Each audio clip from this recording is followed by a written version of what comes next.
Assalamu alaikum warahmatullahi wabarakatuh. Welcome to our Islamic channel, Islam the Infinite Light.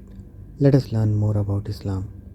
Today in this video we are going to learn Dua to ask Allah subhanahu wa ta'ala for beneficial knowledge, good provision and acceptance of deeds.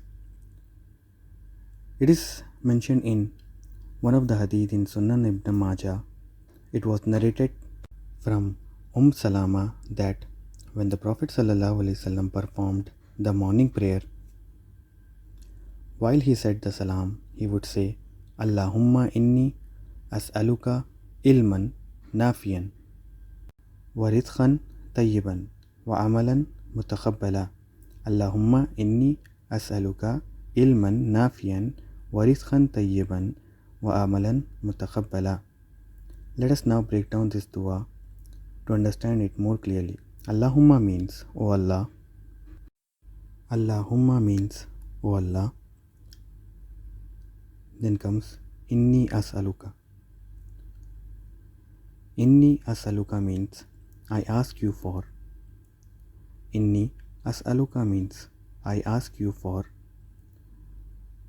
ilman nafian wa rizqan tayyiban. Ilm means knowledge. Nafian means which is beneficial. Rizqan means provision. And tayyiban means good. Knowledge that is beneficial and good provision.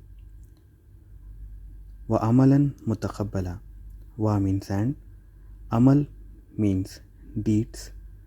And mutakhabbala means that will be accepted. So wa amalan mutakhabbala means and deeds that will be accepted. Let us now revise this whole dua once again. Allahumma inni as'aluka ilman nafi'an wa rizqan tayyiban wa amalan mutakhabbala. Allahumma inni as'aluka ilman nafi'an wa rizqan tayyiban wa amalan mutakhabbala. It is translated to, O Allah, I ask you for knowledge which is beneficial and good provision and deeds that will be accepted. O Allah, I ask you for knowledge which is beneficial and good provision and deeds that will be accepted. Hope you have understood the meaning of this dua. Please like this video, share with your friends and family members, and please subscribe to our channel. Jazakallahu khairan.